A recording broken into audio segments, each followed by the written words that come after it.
2024 ఎన్నికల్లో ఏపీలోని కర్నూలు ఉమ్మడి జిల్లాలోని 14 స్థానాల్లోని విజయకేతనం ఎగరవేసి ప్రధాన కార్యదర్శి నారా లోకేష్ కు బహుమతిగా ఇస్తామని తెలుగుదేశం పార్టీ సీనియర్ నేత కేంద్ర మాజీ మంత్రి కోట్ల జయసూర్య ప్రకాష్ రెడ్డి హామీ ఇచ్చారు.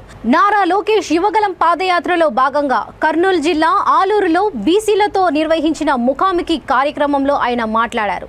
వైసీపీ ప్రభుత్వం అధికారంలోకి వచ్చిన తర్వాత బీసీలకు ఉన్న 34% రిజర్వేషన్ను 24%కి కుదించిన ఘనత జగన్ కు దక్కుతుందని ఎద్దేవా చేశారు. ఈ సందర్భంగా నారా లోకేష్ మాట్లాడుతూ టీడీపీ ప్రభుత్వం అధికారంలోకి రాగానే బీసీలకు ప్రత్యేక రక్షణ చట్టం తీసుకొస్తూ దామాషా ప్రకారం నిధులు కేటాయించి ఆర్థికంగా అడ్డుకుంటున్నామని భరోసా ఇచ్చారు.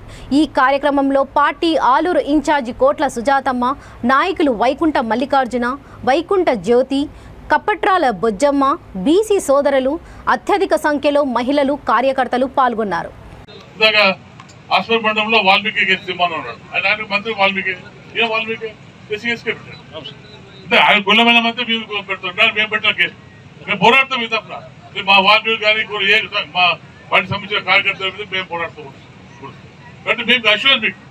అందుకోసం మమ్మల్ని అన్నా కాబట్టి తెలుగుదేశం స్ట్రాంగ్ మంత్రి మన జిల్లాలో ప్రూఫ్ చేస్తాం. డెఫినెట్ గా 14 గెలిపించుకునే బాధ్యత. అప్పుడే మన సమస్యలు పరిశ్రమ అయితే తప్పకుండా లోకేష్ బాబు గారికి నేను మాటిస్తాను. మీకు మీరు ఏదైతే డిస్కస్ చేస్తారో మీ పార్టీ చెప్పారో అన్ని కులాలు కూడా తప్పకుండా మీకు అండగుండి మిమ్మల్ని కాపాడే బాధ్యత తెలుగుదేశం పార్టీది. ప్రకాష్ రెడ్డిగా లోకేష్ బాబు గారు మీకు మాటిస్తాను తెలియజేసుకుంటారు. సన్నిధి గోళ్ళని ఇప్పుడు తిరుపతి పొద్దున తెరిస్తేనే సార్ వాకింగ్ తెరిస్తేనే సన్నిధి గోళ్ళ వాళ్ళే వాకింగ్ తెరుస్తారు సార్.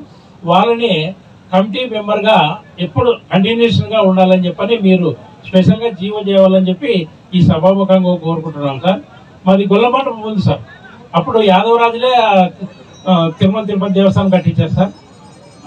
అని మేము వినయంగా మీకు తెలియజేస్తున్నాం సార్. సన్నిధి గొల్ల మండపం కూడా ఈ రోజు కూడా ఉంది సార్.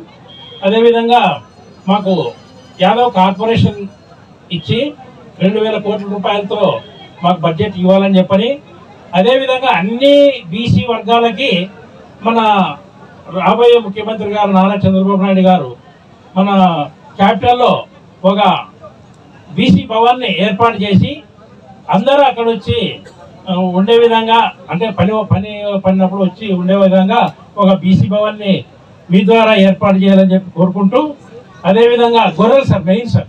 ఈ ప్రాంతంలో కురువ, గొల్ల, బోయ ఈ 3 కులాలు సార్ గొర్రెల మీద జీవనంగా బతున్నారు సార్. సంస్థ ఎన్నికల్లో 34% మీ రిజర్వేషన్ ని 24%కి తగ్గించిన వ్యక్తి జగన్మోహన్ రెడ్డి.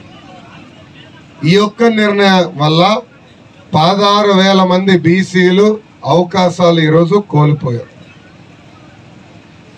నిధులు లేని కార్పొరేషన్, కుర్చీ టేబుల్ లేని ఫెడరేషన్లు బీసీలకు ఇచ్చారు, కేటాయించాం, ఖర్చు పెట్టాం. కానీ ఈ ప్రభుత్వం అధికారులకు వచ్చిన తర్వాత ఎక్కడ కానీ మీకు నిధులు కేటాయించలేదు, మిమ్మల్ని పట్టించుకోలేదు. దామాషా ప్రకారం నిధులు కేటాయించి ఆర్థికంగా మిమ్మల్ని ఆదుకుంటాం, ప్రోత్సహిస్తామని సభాముఖంగా నేను మీకు హామీ ఇస్తున్నాను. ఇంకా గొర్రెలు, మేకలది కుర్బ సోదరులు చాలా స్పష్టంగా నన్ను అడిగాను. దానికి చాలా క్లియర్ గా నేను సమాధానం చెప్పాను రాబోయే రోజు ఎట్లా ఆదుకుంటామని. ఇంకా అమరావతిలో భవనం కట్టుకునేదానికి మనోళ్ళు వచ్చినప్పుడు ఉండేదానికి భూమి కేటాయిస్తే బాగుంటుంది. ఫస్ట్ ఆల్ మన రాజధాని ఏంటో ఎక్కడుందో ముందర తేల్చినండి ప్రభుత్వం. జగన్ తేల్చాలి కదా, కర్నూలు, అమరావతి.